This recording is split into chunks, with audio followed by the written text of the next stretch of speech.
Kuwait में सार्वजनिक निजी क्षेत्रों के लिए छुट्टी की हुई घोषणा। नमस्कार, मैं हूं प्रिया झा और आप देख रहे हैं दिल्ली सऊदी न्यूज। जो लोग सऊदी अरब से अपने देश वापस जाना चाहते हैं वो अब जा सकते हैं। जी हां, आपको वापस भेज दिया जाएगा।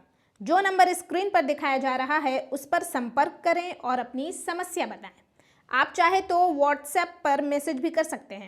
कुवैत ने देश में इस्लामिक नए साल की छुट्टियों की तारीखों की घोषणा कर दी है। कुवैत में सेंटर फॉर गवर्नरेट कम्युनिकेशन ने पुष्टि की है कि बुधवार 19 जुलाई जो नए साल की शुरुआत का दिन है और गुरुवार 20 जुलाई को सार्वजनिक और निजी क्षेत्र के लिए छुट्टियां होंगी।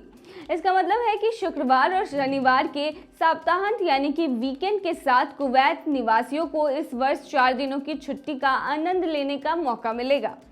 इससे पहले ओमान न्यूज एजेंसी ने कहा था कि गुरुवार 20 जुलाई 2023 को देश में सार्वजनिक और निजी क्षेत्रों के लिए छुट्टी रहेगी।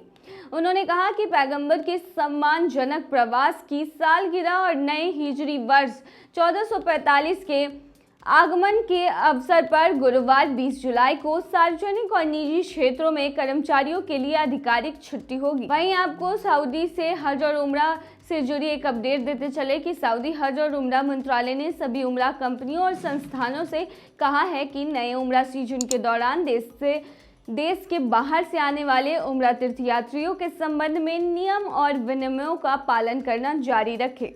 स्थानीय मीडिया के मुताबिक हज और उम्रा मंत्रालय ने एक बयान में कहा कि देश के बाहर से आने वाले उम्रा तीर्थयात्रियों की उम्र 18 साल से कम नहीं होनी चाहिए। यह प्रतिबंध अकेले आने वाले उम्रा तीर्थयात्रियों के लिए है। बता दें, मंत्रालय ने कहा है कि उम्रा कंपनियों और संस्थानों को उम्रा पैकेज के दायरे में विदेशी तीर्थयात्रियों के लिए आवश्यक सुविधाओं की व्यवस्था करनी चाहिए। उम्रा वीजा जारी करने के लिए देश में परिवहन, बीमा और बुनियादी सेवाओं की बुकिंग आवश्यक है। उम्रा पैकेज की अवधि उम्रा तीर्थयात्रियों के देश के भीतर रहने की वास्तविक अवधि के अनुसार होना चाहिए। प्रवास देश में प्रवेश की तारीख से 90 दिनों तक का हो सकता है। बता दें, सऊदी हज और उम्रा मंत्रालय ने परमिट धारक उम्रा कंपनियों और संस्थानों को 3 श्रेणियों में विभाजित किया है, जिसकी संख्या वर्तमान में 350 है और जो अगले 2 सप्ताह से बढ़कर 550 हो सकती है।